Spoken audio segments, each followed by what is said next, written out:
Grabe, siguradong ang pagkasarap-sarap pagka ganitong kadaming buko ang gagamitin nyo sa buko pandan, mga kamare. Ituturo ko sa inyo kung paano ma-achieve ang ganyan kasarap na buko pandan. Magluluto din tayo ng spaghetti at saka ng pucherong Batangas. Ayan mga kamare, tara na, umpisahan na natin. Umpisahan na muna natin gumawa ng gulaman, mga kamare. Gagamit nga tayo dito ng 2 sachet ng gulaman powder. 6 na cup nga kada isang sachet ang nakalagay dito sa ating instruction, pero gagamit lang tayo dito ng 9 na cup sa 2 sachet. Mas masarap ang medyo matigas na gulaman kaysa sa malambot. Kaya naman 9 na cup lang ang ginamit ko sa halip na 12.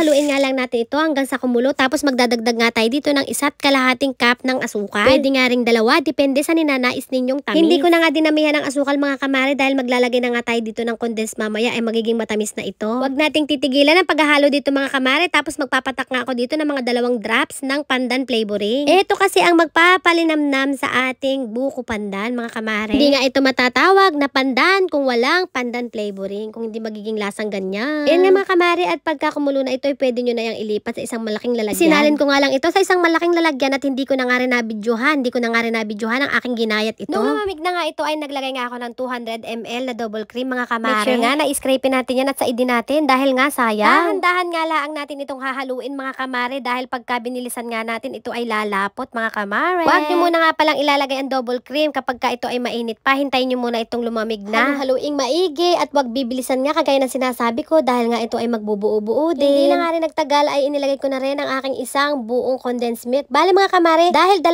sachet nga ito ng pandan ay gagamit tayo ng 1.5 condensed dito. Pwede namang isa lang, kaya lang nga ay matabang. Halu-haluin nga lang natin ito hanggang sa ito ay mag-well incorporate, mga kamare. Kaya gaya na nga sinasabi ko sa inyo, dahan-dahan lang ating paghahalo. Kaya pag nahalo na nga ito, mga kamare, ay ilalagay na natin dito ang ating buko. Make sure din, mga kamare, na ang ating buko ay napatigis na natin ng tubig dahil nga ito ay maghahalo manis kapag nasamahan ito ng juice ng buko. Ayan nga, at napatigis na natin ang ating buko, kaya naman dahan-dahan ko na nga itong inihalo dito sa aking pandan. Bali, gumamit nga pala tayo dito ng 3 bag ng 454 grams na coconut meat dito, mga kamare. Frozen nga ito, mga kamare, at tinipros ko lang dahil bihira nga lamang din makabili dito ng fresh ko na coconut meat. At kung meron man ay napakahirap man din kayo din, kaya naman yung ready-made na nga lang na coconut ang ating gagamitin. Ayan, at halu-haluin nga lang natin ito, mga kamare, hanggang sa ito ay mag-well combine. Napaka-popular nitong buko pandan sa Pilipinas, mga kamare, lalo na sa mga handaan. Hindi nga ito nawawala sa mga birthday yan o di kaya naman sa mga piyestahan. Sa puntong ito, mga kamare, hindi pa nga tayo tapos. Magdadagdag pa tayo ng isa pang napakahalagang ingredients. Maglalagay ako dito ng evaporated milk. Naglalagay nga din ako dito ng evaporated milk, mga kamare, para naman medyo maging masabaw ang ating buko salad. Di pala yung buko salad, sorry, buko pandan. Tignan nyo naman, mga kamare, di ba't napaka-satisfying panoodin ang paglalagay dito ng evaporated milk. So ayan na nga, mga kamare, ayan na nga ang ating final touch para sa ating buko pandan, mga kamare. Ilalagay lang natin ito sa ating fridge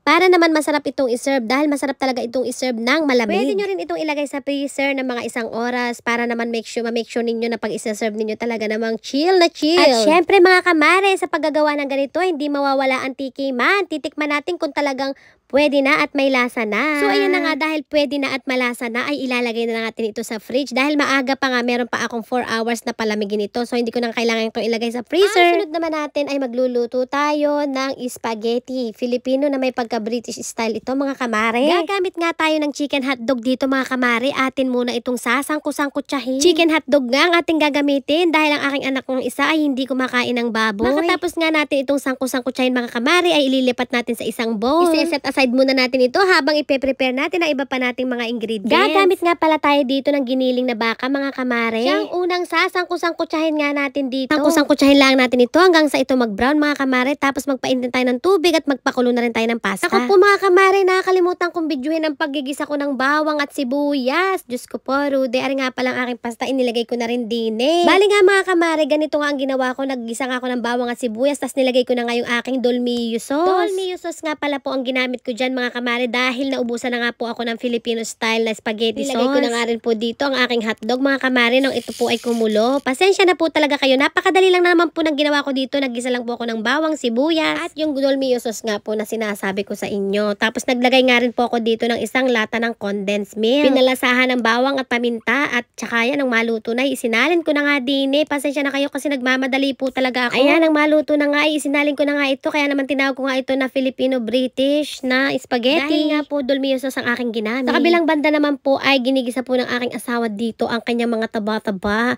At nang magisa na nga po ay iyan na.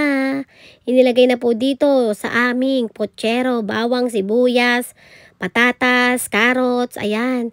At sinangko-sangkot siya na nga. Pagkatapos nga mga kamare, nilagay na rin mga sumusunod na gulay, kagaya ng beans at saka ng repolyo. Hindi na nga masyadong nabidyuhan. Sobrang busy na nga namin at nagdating nga na nga ang aming mga bisita. Hindi pa kami tapos magluto.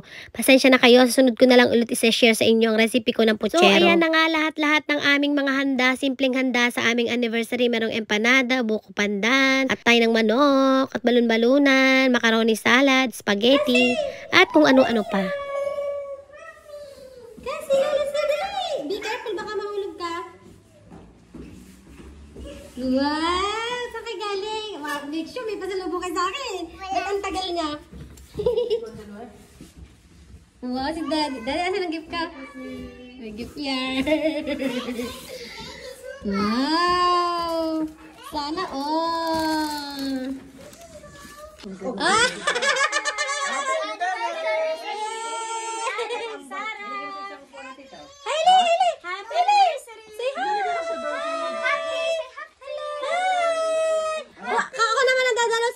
Pasyal tayo. Bye! Malakas ang na. Tinatanong na best friend ng tao. Yummy? Oh, bite. Dali, bite. Pakagatin mo sa ating, pakagatin mo. Pagatin mo. Gusto niya, hala. Kasi, where are you? Kasi, they are eating. Hala na, hingi siya kay ate. Kasi, bigyan mo si Jana, Genevieve. Hindi, gusto niya lang yung sprinkle. Oo. Ah. Mamaya ipar yan. Ay, parang nga yan. Oh, pinapahit mo sa damit. Bakit naman ikaw? Nalalakitan siya, Alma.